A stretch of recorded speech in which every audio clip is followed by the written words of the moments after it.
bienvenue dans le podcast Transforme tes pépins en pépites.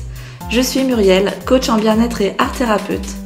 Je te propose ici de retrouver dans chaque épisode des partages, des conseils, des outils pour te sentir mieux dans ta vie, pour transformer tout ce qui te pèse, pour transformer le négatif en positif. Ici, on passe à l'action pour que ça change et on passe à l'action pour une vie meilleure.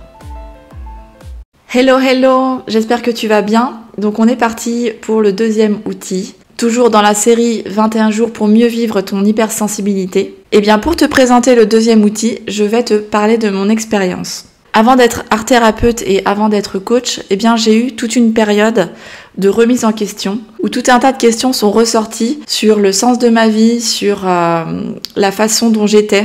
Pendant toute une période, je me suis posé plein de questions de pourquoi je suis sensible, pourquoi je me laisse facilement toucher par certains sujets, pourquoi j'arrive pas à exprimer les émotions parce que j'ai peur de créer de la tempête autour de moi. Tout un tas de questions comme ça qui m'ont fait petit à petit amener à la découverte de moi. J'ai commencé d'abord à explorer les émotions via l'art-thérapie et c'est tout en faisant mes études, en parallèle on fait aussi un travail sur soi, que j'ai pu comprendre déjà comment fonctionnent les émotions, qu'est-ce qu'une émotion, etc. Et puis c'est surtout quoi faire quand je vis une émotion désagréable. Et puis l'art-thérapie m'a énormément aidé à mieux me comprendre sur les émotions, à libérer le trop-plein, à libérer quand justement on ne sait pas quoi faire de ces émotions-là. L'art-thérapie a été une grande aide à ce moment-là dans ma vie pour m'aider à déposer tout ce qui me pesait. Et puis ensuite je me suis intéressée à un autre outil qui s'appelle le Human Design, qui est un outil de connaissance de soi. Et grâce au Human Design, j'ai pu comprendre comment je fonctionne avec mes émotions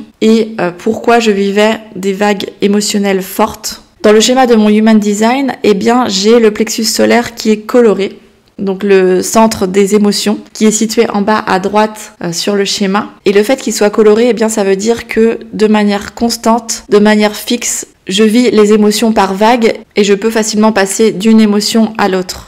Et donc le Human Design m'a aidé ici à mieux comprendre comment vivre chaque émotion et comment attendre que la vague redescende pour justement arriver à la clarté, pour prendre des décisions et pour aussi exprimer nos ressentis, nos besoins. Donc aujourd'hui, le deuxième outil que je veux te partager, c'est d'apprendre à se connaître. De faire tout ce travail sur soi avec différents outils, d'aller explorer profondément qui nous sommes et de prendre le temps de mieux se connaître. Quelles sont nos limites, quels sont nos besoins, quelles sont nos envies, nos valeurs, etc. Ce qui m'a aidé énormément aussi à mieux accepter l'hypersensibilité, c'est le coaching. Parce que donc le coaching, c'est l'art de poser des questions. Et justement, en posant des questions, c'est-à-dire qu'en me faisant coacher par un professionnel qui est là pour nous guider et nous accompagner, on va cheminer, on va avancer plus rapidement, avec plus de clarté et on va pouvoir prendre conscience de ce que l'on est en train de vivre. Le coaching m'a aidé et m'aide encore aujourd'hui à voir les choses différemment, sous un nouvel angle,